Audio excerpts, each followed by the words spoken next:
Λοιπόν, δεν είναι η ντουλάπα μου και σήμερα θα κάνουμε ένα χαλαρωτικό βίντεο με κάποιους ήχους από ρούχα, αλλά ταυτόχρονα θα σας δείξω τα ρούχα μου και κάποιους συνδυασμούς που κάνω πιθανόν. Ας ξεκινήσουμε. Ξεκινάμε με τα ρούχα που έχω εδώ τώρα. Το βλέπετε. Λοιπόν, έχουμε και λέμε. Αυτό εδώ είναι το μάτι της τίγρης. Είναι μια πέτρα που αγόρασα από την Σύφνο και ξεκίνησα να μαθαίνω για τις πέτρες και μου αρέσει πάρα πολύ.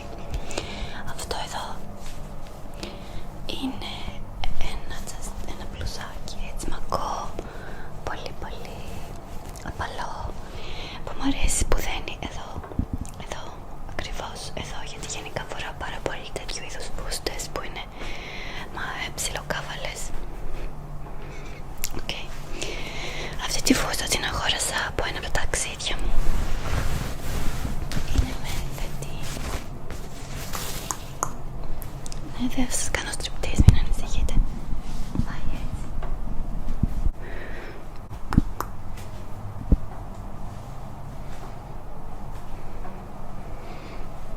Μ' αρέσουν οι ψιλοκάβαλες φούστες.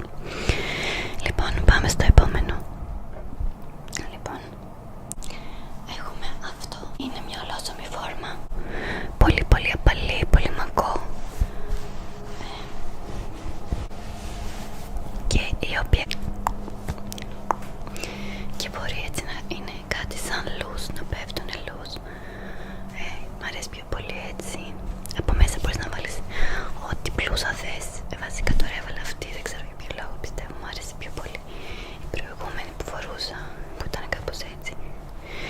Νομίζω πρέπει να βάλεις μια μπλούζα που να είναι είτε να μπαίνει από μέσα, έτσι, να μην κάνει βρου τέλος πάντων, γιατί δεν είναι όγκο. Αλλά ήθελα να δείξω την μπλούζα. Αυτή η μπλούζα την είχα αγοράσει πολύ παλιά, όταν ήμουν μετά το Λύκειο. Άρα μιλάμε για δεκαετία. Αλλά μου αρέσει πάρα πολύ, κοιτάξτε τα λεπτομέρεια. Και αυτά εδώ είναι απίστευτα, δεν τα έχω ξεκουμπώσει ποτέ, δεν την βγάζω έτσι φυσικά. Αλλά μου αρέσει πάρα πολύ τη λεπτομέρεια που κάνει. Έτσι. Το δείτε. Εδώ.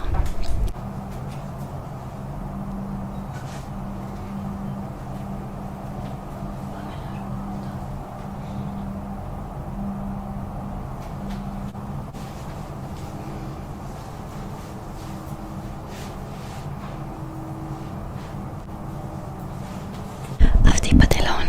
Λοιπόν, αυτό δεν ξέρω τώρα άμα πρέπει να πάει από μέσα ή απ' έξω.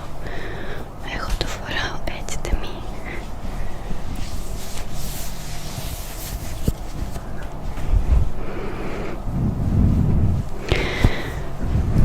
Εδώ, καλύτερα να φαίνεται. Νομίζω ταιριάζει με μια πιο έτσι μπλούζα ρεύη. Νομίζω πάει εμένα και αυτό κοντό μπλουζάκι. Εκεί, πάρα πολύ ωραία έτσι.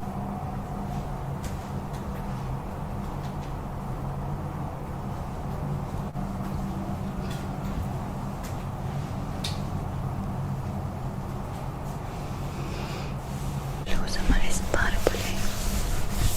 Είναι και αυτή μακό, μου αρέσουν πάρα πολύ τα ρούχα τα οποία είναι μπαμπακερά και απαλά.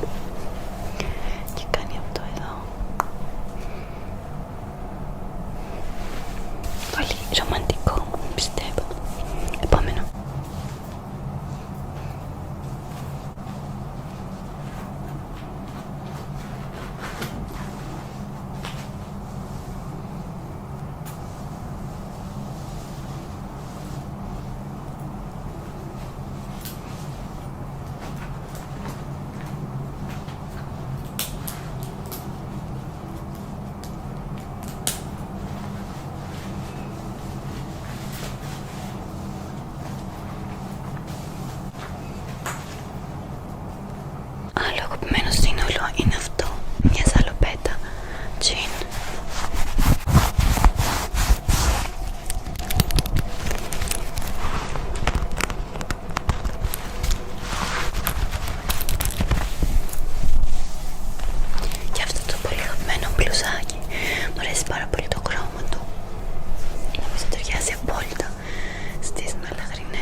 πολλά.